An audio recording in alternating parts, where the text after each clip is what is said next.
Morning, everyone. Morning.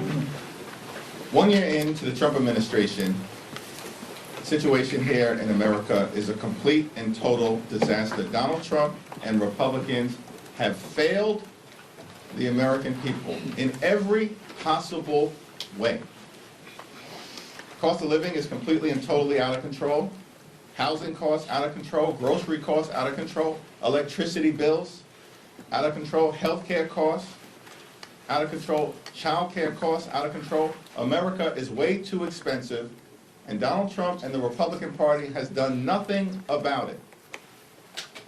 Under Republican policies, costs haven't gone down in America, costs have gone up, including for reasons that relate directly to Trump's tariffs, which have increased costs by thousands of dollars per year on everyday Americans. We have a broken healthcare system and a Republican healthcare crisis. Republicans have enacted the largest cut to Medicaid in American history. Hospitals, nursing homes, and community-based health clinics have closed because of toxic Republican policies in the one big ugly bill. And Republicans in the Senate refuse to extend the Affordable Care Act tax credits, which is going to skyrocket health care costs for tens of millions of Amerians who will be unable to afford to go see a doctor when they need one. Donald Trump and Republicans promised to cut costs in America. Instead, the Republican Department of Homeland Security is cutting down American lives in cold blood.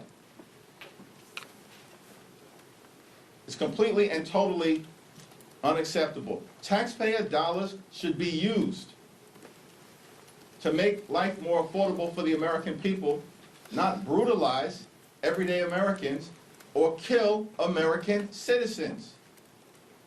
But that's exactly what's happening right now in the United States of America.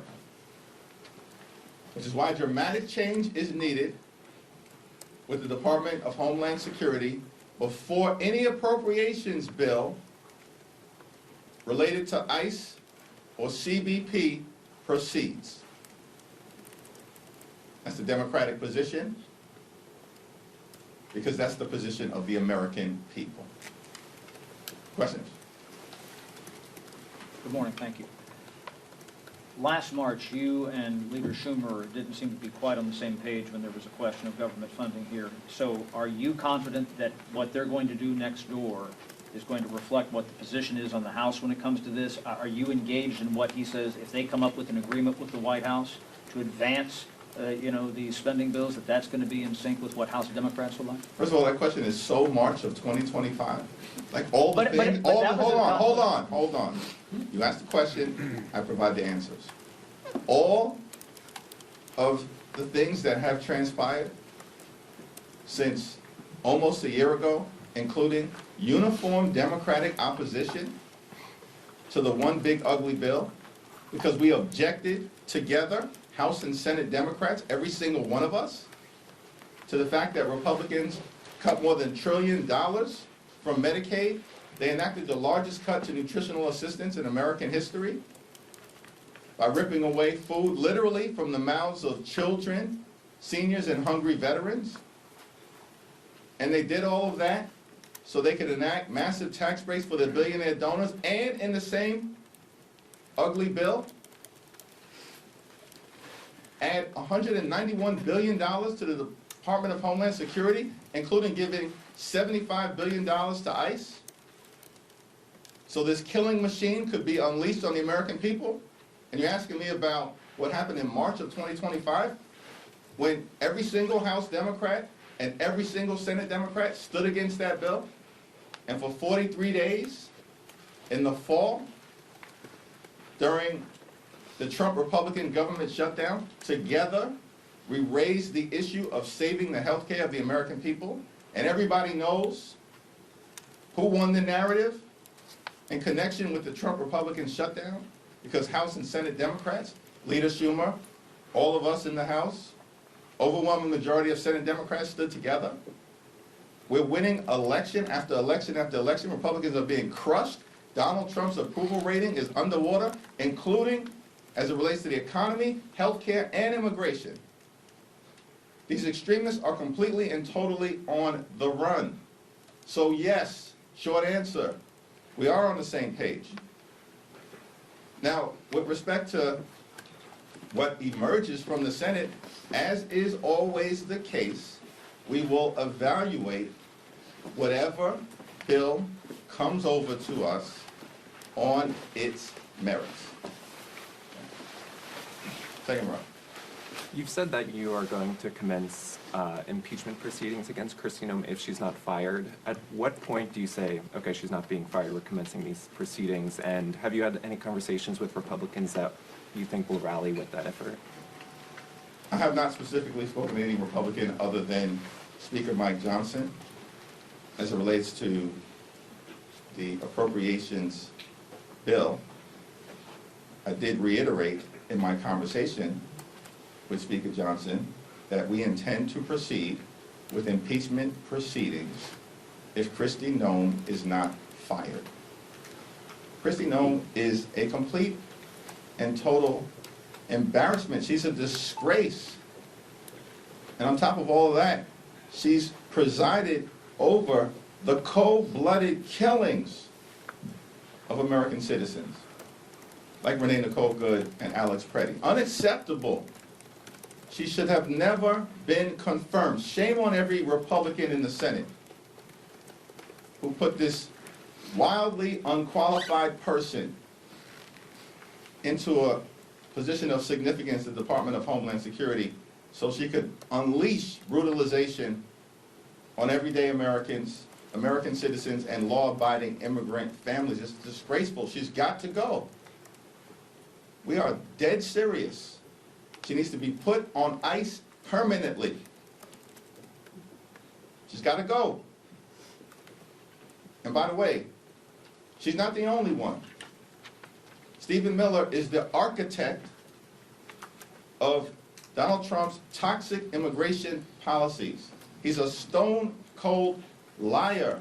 He's a bigot. He's a hateful individual. He's a malignant, unelected interloper. He needs to go as well. Why does Donald Trump, if he truly is trying to change direction, have these people around? So when we evaluate the administration's intentions, we're not interested in a change in tone. We're interested in a change in behavior on the ground in American communities across the country and as it relates to the people who are around Donald Trump. Michael. Thank you. How recent was your conversation with the speaker? Yesterday. Okay. This weekend there'll be a special election in Texas where Houston voters will seek to, replace, fill the seat that Sylvester Turner vacated when he passed away last week. It's going to tighten the margin in the House even more. Just want to get your thoughts on the election. Do you have any relationships with the two candidates? What are your thoughts about the House returning next week with one more Democrat that will, again, kind of tighten the margins even more, make it even harder for the speaker to, govern and enact his agenda? Well, the people of the 18th Congressional District, it's the 18th, right? Yeah. People of the, just making sure you're paying Yeah, attention. I got you.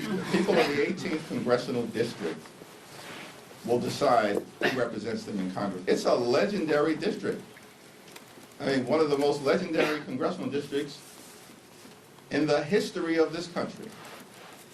It sent to Congress Barbara Jordan, sent to Congress Mickey Leland, it sent to Congress Sheila Jackson Lee. It's a legendary congressional district. So we're excited to see what comes next. And of course, that person stands on the shoulders of all of those giants, and though he was only with us for a few months, the great Sylvester Turner. What about the margins? Well, with respect to the margins, this is another reason why, as we have continued to say, House Democrats, Senate Democrats, all of us, that when it comes to these appropriations bills or any legislative item before the American people, We're just not down with the my way or the highway approach. It's not going to lead anywhere other than crashing and burning legislation or the appropriations process. The extremists in the Republican Party spent the better part of last year trying to fool the American people as if there was some big, beautiful mandate. And because they apparently convinced themselves, though not the American people, they've engaged in things that have worsened their position, not made life better for the American people. And if they continue down that destructive path, only a few things are going to come out of it. One, Republicans may shut the government down again, at least in part. Two, they will continue to fail to deliver on their promise to lower the high cost of living. And three, which we know to be the case, they are heading toward defeat on November 3rd, when Democrats will take back control of the House of Representatives. Thank you, Mr. Leader. Thank you. Thank you. I wanted to ask you about these negotiations that are ongoing in the Senate about potentially separating out a DHS CR. I was just wondering how you're feeling about those conversations, whether you think Democrats would vote for a DHS CR with changes, and also are you involved in these discussions at all? I've had conversations with Leader Schumer and Mike Johnson. I have had no conversation with the White House. But the White House understands that the only group of people that speak for House Democrats are House Democrats. So we'll evaluate whatever comes out of the Senate. We support the position that the 5 bipartisan bills that had strong bipartisan support in the House should be voted on, sent to the President, and signed into law promptly.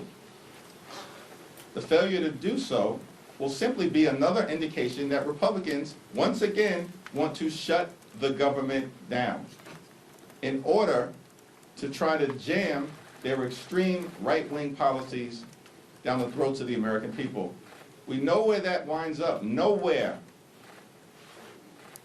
And at the end of the day, many Republicans, just like it was the case related to extending the Affordable Care Act tax credits, which happened in the House of Representatives, despite months of them saying, my way or the highway, the same outcome is going to result this time around, because the American people know that dramatic, bold, transformative changes to the way in which the Department of Homeland Security conducts itself need to happen, and it needs to happen now. Not weeks from now, not months, not next year, not when Donald Trump finally leaves the Oval Office. It needs to happen now. So we'll evaluate whatever is sent to us, and if we're on a path toward dramatic, immediate, transformative change, then I'm sure that will be a part of what heavily, weighs into our discussion. Mr. Leader, thank you. We've been asking about this, but as a follow-up, you did say that you're on the same page with Leader Schumer. He enunciated 3 particular demands that Democrats have. Yesterday, one dealing with warrants and making sure there are warrants, no roving raids, as he said. Second, dealing with enforcing code of conduct, and the third, dealing with no masks and other, making sure there was IDs for ICE and CBP. Are those your same 3 demands? Those are 3 broad categories as I have assessed them. There are specific areas within each of those categories that we'll need to drill down on, but from the standpoint of accountability, for instance, it is our position that there need to be independent investigations whenever DHS agents violate the law, and those investigations cannot be conducted independently by the Department of Justice or by anyone closely associated with the Trump administration. They have no credibility to investigate anything. These extremists lied after 2 Americans were killed in cold blood, called them domestic terrorists. Stephen Miller said that Alex Pretti was a would-be assassin. Even the NRA is up in arms as it relates to the malignant lies being told by this administration. So from an accountability standpoint, if someone breaks the law, this is a pretty simple, non-controversial American principle. They should be investigated and prosecuted criminally. The administration is incapable of doing that. And so, state and local law enforcement should explicitly have the authority to investigate crimes that are committed by DHS agents in their state and local jurisdictions.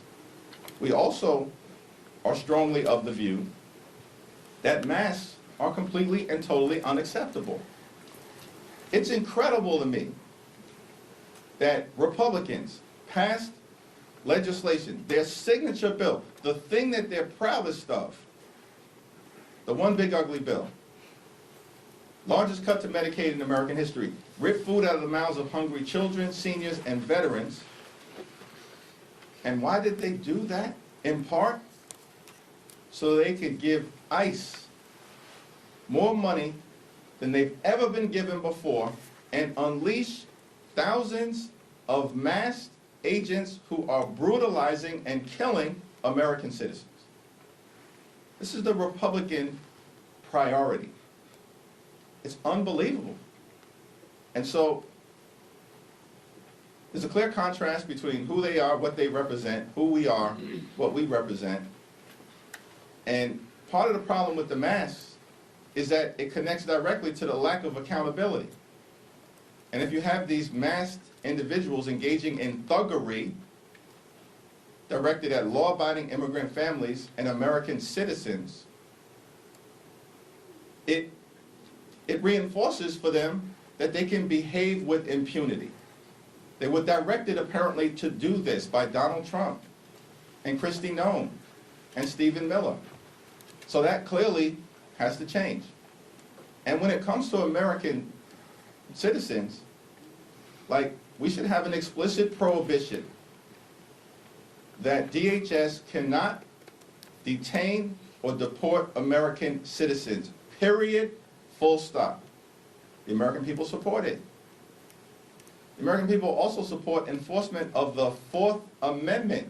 These extremists seem to believe that the Fourth Amendment prohibition on unreasonable searches and seizures, they should read it. They claim to be fans of the Constitution. These extremists seem to believe that the Fourth Amendment does not apply to DHS enforcement activity. They've lost their minds, and the American people know it. And so, we believe that a judicial warrant should be required in all circumstances related to DHS and ICE activity before they can break into homes or rip people from their cars, break glass. The American people reject it. It's out of control. It's one of the reasons why ICE is deeply unpopular right now, and they will remain so. So yes, we need judicial warrants as well. And all of those items we interpret as within the broad categories that Leader Schumer has set forth. Including, would you like the ban on deportation of American citizens as part of this? I think that, I mean, in what country are we living in if it's controversial to prohibit a ban on American citizens? That shouldn't even be a discussion. Is that a yes? You want Of course that? it's a yes. Okay. In what country are we living in where ICE and DHS have free rein to detain and deport American citizens? That's inconsistent with the Constitution. And so, if the extremists don't get it, it should be made explicit. Bovino has left Minnesota. Noem is scaling back operations in Maine. Tom Homan is taking a more active role. Tom Homan was appointed by Obama. Do you see this as an improvement to the situation? Not necessarily. Remains to be seen. When you talk to the speaker, have you gotten any kind of assurances that he will seat whoever the winner of the Texas special election is in a timely manner to avoid a repeat of what happened with Adalito Grijalva? I think that point has been made explicitly clear to Speaker Johnson and to Republicans that we can never have another Adalito Grijalva situation again, beginning with the victor of the special election connected to Texas's 18th congressional district. Thanks. Sir, there is concerns from some among your party that a CR would allow ICE to continue operating the way that it's been operating. I wonder whether you share those concerns and how you plan to address them, if that is the path that Senate Democrats take. We haven't evaluated any agreement that comes together because there's no agreement that has come together yet. But dramatic changes need to occur as it relates to the way in which DHS agents generally, and ICE specifically, have been conducting themselves. Taxpayer dollars should not be used to brutalize American citizens, to kill the American people, or to violently target law-abiding immigrant families.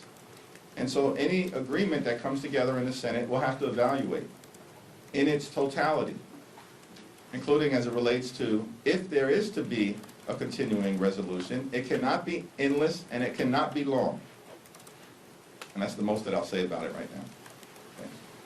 Are you planning to co-sponsor Robin Kelly's articles of impeachment against Kristi Noem? I think House Democratic leaders have made clear our position. The statement speaks for itself. If Kristi Noem is not fired immediately, impeachment proceedings will commence.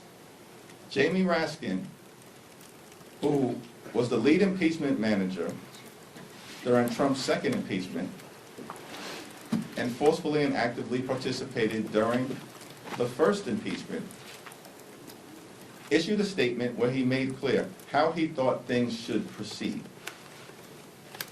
In reference to this current version of the Kelly resolution as a foundation for the investigative work that needs to take place to ensure that we are presenting the strongest possible articles of impeachment of Kristi Noem before the House of Representatives.